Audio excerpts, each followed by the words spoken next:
Hello साथियों, आप सभी को नमस्कार, राम राम।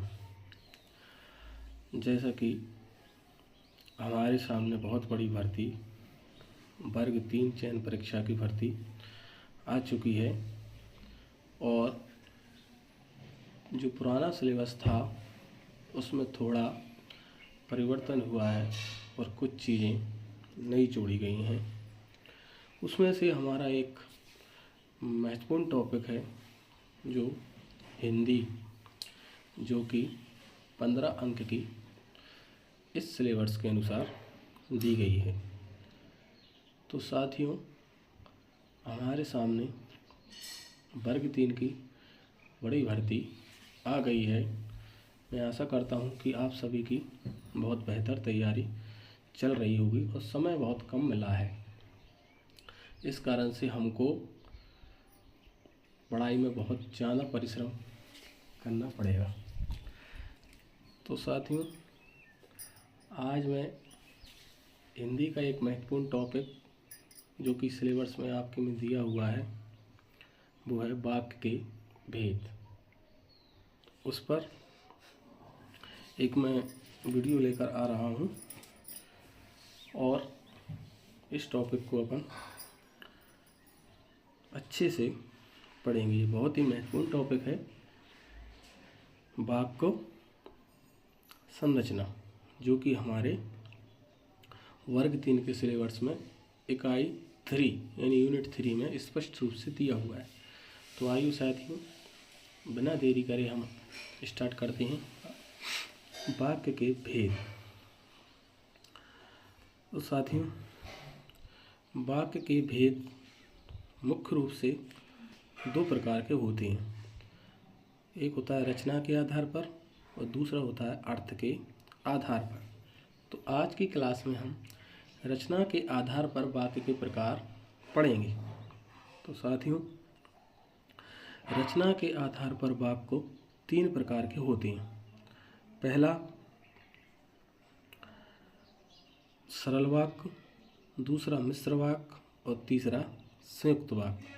तो रचना के आधार पर वाक्य के कितने भेद होते हैं? 3 भेद होते हैं। पहला होता है सरल वाक्य, दूसरा होता है मिश्र वाक्य और तीसरा होता है संयुक्त वाक्य। तो पहले पढ़ते हैं अपन सरल वाक्य।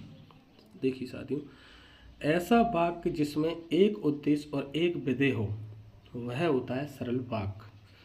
अब आप पूछेंगे, आपके दिमाग में आया कि उद्देश्य क्या होता है? सामान्य रूप से हम कहते हैं कि उद्देश्य कर्ता को कहा जाता है, लेकिन ऐसा नहीं है।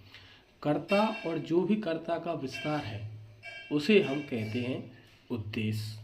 और विधेय सामान्य रूप से कहते हैं कि क्रिया होती है, लेकिन नहीं, क्रिया और क्रिया का विस्तार और कर्म का विस्तार विधेय में शामिल किया जाता है। तो ये बात समझने की है कि उद्देश्य और विधेय का मतलब ये नहीं है कि कर्ता और क्रिया। उद्देश्य का मतलब होता है कि कर्ता और कर्ता का विस्तार, और विधेय का मतलब होता है क्रिया, क्रिया का विस्तार प्लस कर्म और कर्म का विस्तार।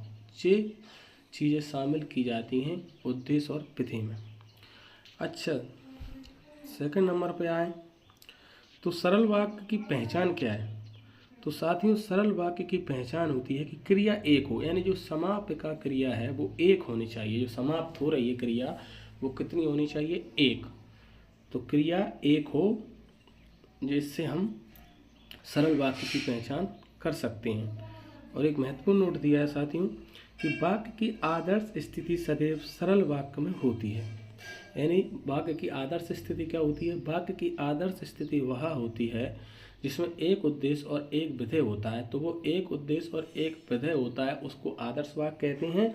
और जो आदर्श वाक्य होता है वो ही सरल वाक्य होता है। प्यारे साथियों, आपको पहला रचना के आधार पर पहला वाक्य समझ आ गया होगा, सरल वाक्य। मैं इनको उदाहरण सहित आपको समझाऊंगा, लेकिन पहली वीडियो में इनका बेसिक समझा रहा हूं, जिससे कि आपको ऑब्जेक्ट टाइप और आगे जो पढ़ेंगे हम उसमें आपको बिल्कुल भी परेशानी ना आए।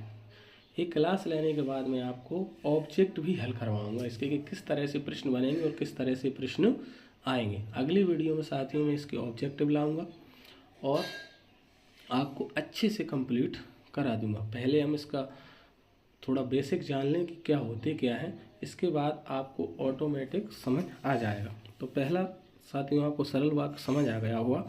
अब दूसरे नंबर का वाक्य पढ़ते हैं अपन, जो होता है मिश्र वाक्य। मिश्र वाक्य क्या होता है कि ऐसा वाक्य जिसमें एक प्रधान उपवाक्य और एक या अधिक आश्रित उपवाक्य हो मिश्र वाक्य कहलाता है। ऐसा वाक्य जिसमें एक प्रधान उपवाक्य यानी एक जो प्रधान उपवाक्य हो, दूसरा एक या अधिक उसके आश्रित उपवाक्य हो, वो मिश्र वाक्य कहलाता है। साथियों आप इसकी डेफिनेशन समझ लीजिए, लेकिन आपको जो मैं गारंटी के साथ कह सकता हूँ कि सरल वाक्य, मिश्र वाक्य और संयुक्त वाक्य पहचानने में आपको बिल्कुल भी दिक्कत नहीं आएगी यदि आप हमारी वीडियो पूरी तरह से देख और समझ लेंगे। तो साथियों इसकी पहचान क्या है? मिश्र वाक्य की पहचान होती है कि व्याधिकरण समुच्चय बोधक, जो व्याधिकरण समुच्चय बोधक होती हैं वो इसमें हमको देखने को मिलती हैं। जैसे कि व्याधिकरण समुच्चय बोधक होती हैं, जैसे कि जिसे, जिसने, जिन्हें, जब, तब, यदि, तो, अगर, इस प्रकार के शब्द हमको वाक्य में दिखाई दे तो वह वाक्य मिश्र वाक्य होता है। अब साथियों मिश्र वाक्य के भी 3 भेद होते हैं। मिश्र वाक्य में जो आश्रित उपवाक्य होता है, यहाँ पर देखा था हमने कि एक या अधिक आश्रित उपवाक्य। तो आश्रित उपवाक्य क्या होते हैं? आश्रित उपवाक्य के 3 भेद होते हैं। मिश्र वाक्य के अंदर ही आश्रित उपवाक्य होता है और आश्रित वाक्य के 3 भेद होते हैं। पहला होता है संज्ञा आश्रित उपवाक्य, दूसरा होता है विशेषण आश्रित उपवाक्य और तीसरा होता है क्रिया विशेषण उपवाक्य। तो साथियों मिश्र वाक्य में आश्रित उपवाक्य के 3 भेद होते हैं, संज्ञा आश्रित उपवाक्य, विशेषण आश्रित उपवाक्य और क्रिया विशेषण आश्रित उपवाक्य। वैसे तो इस सामान्य रूप से हम इस मिश्र वाक्य को पहचान सकते हैं व्याधिकरण समुच्चय बोधक चिन्ह से। यदि वह थोड़ा डीपली गया तो वह पूछ सकता है कि मिश्र वाक्य में भी ये किस प्रकार का वाक्य है, क्या मिश्र संज्ञा आश्रित उपवाक्य है, दूसरा विशेषण आश्रित उपवाक्य है, या तीसरा मिश्र क्रिया विशेषण आश्रित उपवाक्य है। तो साथ ही इसके 3 भेद और जान लेते हैं कि क्या होता है। पहला होता है संज्ञा आश्रित उपवाक्य। तो साथ ही इसमें क्या है कि यदि की आपको दिखाई दे, की, इसका मतलब सामान्य रूप से पूछेगा वाक्य में, यदि की दिया है तो हमको सामान्य रूप से पता चल जाए कि वह मिश्र वाक्य है। लेकिन यदि वो डीपली गया कि मिश्र वाक्य में भी वह किस प्रकार का वाक्य है, तो साथ में की मिल जाए आपको, की, तो वह संज्ञा आश्रित मिश्र उपवाक्य होगा। सामान्य रूप से आप मिश्र वाक्य लगाओगे, यदि ऑप्शन में नहीं हो, थोड़ा डीपली गया वो मिश्र वाक्य के अंदर ही, तो संज्ञा आश्रित मिश्र वाक्य हो जाएगा। तो की मिल जाए आपको, और कथन, जो कथन दिया हो वो मिल जाए आपको, तो भी वो संज्ञा आश्रित उपवाक्य होता है। मैं आपको उदाहरण से समझाऊंगा अगली वीडियो में। आप इसकी पहले अच्छे से परिभाषाओं को समझ लो कि ये चीज़ होती क्या है। की ओब्लिक जो दिया है अल्पविराम, यहाँ पे दिया है अल्पविराम। तो साथियों जो अल्पविराम का चिन्ह है, यदि 2 वाक्यों को जोड़ने का काम कर रहा है, यदि 2 वाक्यों को जोड़ने का काम कर रहा है तो उसका तो वह वाक्य का निर्धारण करेगा। और यदि संज्ञाओं के बीच आ रहा है, जैसे कि राम कोमा श्याम कोमा मोहन, तो वह वाक्य के जो भेद होते हैं उसका निर्धारण नहीं करेगा। इसको आपको ज़्यादा डीपली इसमें नहीं जाना है, क्योंकि ये थोड़ी कठिन स्थिति है। इस तरह के प्रश्न वर्ग 3 में नहीं पूछे जाएंगे, लेकिन मैं फिर भी समझा रहा हूँ, आपको ध्यान से सुनिए। दूसरा होता है विशेषण आश्रित उपवाक्य। इसमें सीधा है जो या जो के विकारी आपको मिले, जैसे कि जिसे, जिसने, जिन्हें, जिनसे, जब, जिसे, जिसने, जिन्हें, जिनसे आदि, इस प्रकार के शब्द यदि आपको जो विकारी शब्द हैं दिखाई दें तो सीधा सीधा पूछेगा तो आपको मिश्र वाक्य टिक करना है।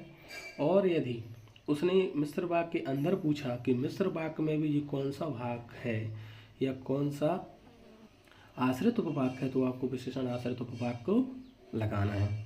तीसरा है क्रिया विशेषण, क्रिया विशेषण आश्रित उपवाक्य। क्रिया विशेषण आश्रित उपवाक्य में जो शब्द मिलते हैं वो ये हैं कि जब, तब, जब, तब, यदि, तो, जब, तब, यदि, तो, अगर, तो, इसलिए, क्योंकि, यदि इस प्रकार के शब्द आपको दिखाई दें तो वह होता है क्रिया विशेषण आश्रित उपवाक। तो साथियों आपको इसमें एक नज़र में सब समझना है कि मिश्र वाक्य की मूल रूप से इस पर फोकस करना है कि मिश्र वाक्य की पहचान क्या है। यदि आपको की दिखाई दे तो वो मिश्र वाक्य है। यदि आपको जो या जो का विकार्य दिखाई दे, यानी जिसे, जिसने, जिन्हें, जिनसे आदि दिखाई दे तो वह मिश्र वाक्य है। और क्योंकि, इसलिए, जब, तब, यदि, तो, अगर, तो, इसलिए, क्योंकि ये शब्द दिखाई दे तो भी वह मिश्रित वाक्य है। ये तो मूल रूप से पहचान हो जाएगी मिश्र वाक्य की। और यदि वह डीपली पूछता है आपसे कि की आई, तो मिश्र वाक्य जो कोई वाक्य दिया है उसमें भी वो पूछता है कि संज्ञा आश्रित उपवाक्य है या विशेषण आश्रित उपवाक्य या क्रिया विशेषण आश्रित उपवाक्य है, तो आप इन तीनों में से बता सकते हैं। लेकिन मैनुअली आपको ध्यान रखना है कि मिश्र वाक्य की पहचान क्या है। की मिल जाए आपको, या जो कि विकारी मिल जाए, या क्योंकि, इसलिए, जब, तब, यदि, तो, अगर, तो, इसलिए, क्योंकि ये शब्द आपको दिखाई दे तो वह मिश्र वाक्य की पहचान है। तो साथियों आपको ये दोनों अच्छे से समझ आ गए होंगे। पहला सरल वाक्य, दूसरा मिश्र वाक्य। अब तीसरे नंबर का टॉपिक करते हैं। अब अपन तीसरे वाक्य पर चलते हैं। तीसरा वाक्य होता है संयुक्त वाक्य। संयुक्त वाक्य क्या होता है, आइए साथियों इसको पढ़ते हैं। ऐसा वाक्य जिसमें दो अथवा अधिक सरल, यानी जिसमें दो तो क्या हो, सरल वाक्य या दो से अधिक सरल वाक्य या मिश्र वाक्यों का मेल हो, यानी एक सरल वाक्य एक मिश्र वाक्य भी हो सकता है, और दो सरल वाक्य या मिश्र वाक्य का मेल हो सकता है, तो वो कहलाता है अपना संयुक्त वाक्य। आपको परिभाषा पर नहीं जाना है, मैं इसकी ऐसी पहचान बताऊंगा कि आप इसको देखकर ही समझ पाएंगे कि ये कौन सा वाक्य होगा, सरल वाक्य होगा, मिश्र वाक्य होगा या संयुक्त वाक्य होगा। तो देखिए, जो मिश्र वाक्य था उसमें व्याधिकरण समुच्चयबोधक के चिन्ह आ रहे थे, लेकिन अपना जो संयुक्त वाक्य है उसकी पहचान आपको मूल रूप से देखना है, अच्छे तरीके से देखना है उनकी पहचान, क्योंकि ये पहचान से ही हम वाक्यों को आसानी से पहचान सकते हैं। तो जो संयुक्त वाक्य होता है उसकी पहचान ये है कि समानाधिकरण समुच्चयबोधक चिन्ह हमको इसमें मिलते हैं।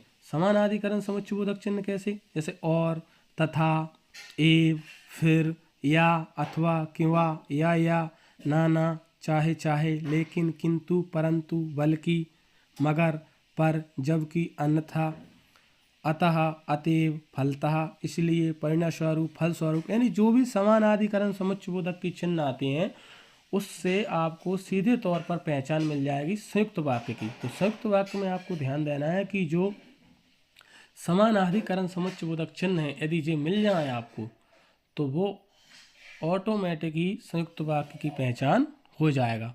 तो साथियों तीनों वाक्यों को आप अच्छी तरह से समझ पाए होंगे कि सरल वाक्य की पहचान है कि उसमें एक उद्देश्य और एक विधेय हो। दूसरा जो मिश्र वाक्य है उसमें कि जो व्याधिकरण समुच्चयबोधक के चिन्ह होते हैं कि, जो या जो का विकारी, क्योंकि, इसलिए, जब, तब, यदि, तो, अगर, तो, इसलिए, क्योंकि, इस प्रकार के शब्द मिले तो वो मिश्र वाक्य होगा। और मिश्र वाक्य में वो डीपली पूछ लेगा, तो मैंने आपको ये सब तीनों समझा दिए। इसके बाद तीसरा आता है संयुक्त वाक्य। तो संयुक्त वाक्य ऐसा वाक्य जिसमें दो अथवा अधिक सरल या मिश्र वाक्यों का मेल संयुक्त वाक्य होता है। इसकी पहचान है समानाधिकरण समुच्चयबोधक। यदि इस प्रकार के समानाधिकरण समुच्चयबोधक चिन्ह आपको दिखाई दें या शब्द दिखाई दें तो वह सीधा तौर पर संयुक्त वाक्य की पहचान में चला जाएगा। तो इस तरह से साथियों आज हमने वाक्य के भेद में पहला भेद पढ़ा, रचना के आधार पर वाक्य के प्रकार। रचना के आधार पर वाक्य तीन प्रकार के होती हैं, सरल वाक्य, मिश्र वाक्य, संयुक्त वाक्य। अगली वीडियो में साथियों हम पढ़ेंगे अर्थ के आधार पर वाक्य के प्रकार। और आज मैंने आपको जो पहला टॉपिक पढ़ाया है कि रचना के आधार पर वाक्य के प्रकार, इसकी अगली वीडियो में मैं इसके ऑब्जेक्टिव लाऊंगा कि किस तरह से इसके प्रश्न बनते हैं और कौन कौन सी परीक्षाओं में कौन कौन से प्रश्न पूछे गए हैं और उनकी पहचान हमको किस तरह से करना है। तो साथियों आपसे आशा करता हूँ कि मेरा पढ़ाया हुआ जो पहला टॉपिक जो कि हमारे वर्ग 3 के सिलेबस में इकाई 3 में दिया है आपको अच्छी समझ आ गया होगा। यदि साथियों आपको समझ आ गया है तो मेरा मोटिवेशन बढ़ाने के लिए मेरे चैनल को सब्सक्राइब और लाइक ज़रूर करें, जिससे कि मुझे और वीडियो बनाने में और अच्छी अच्छी क्लास लाने में आपकी प्रेरणा मिलती रहे। आशा करता हूँ साथियों। नमस्कार।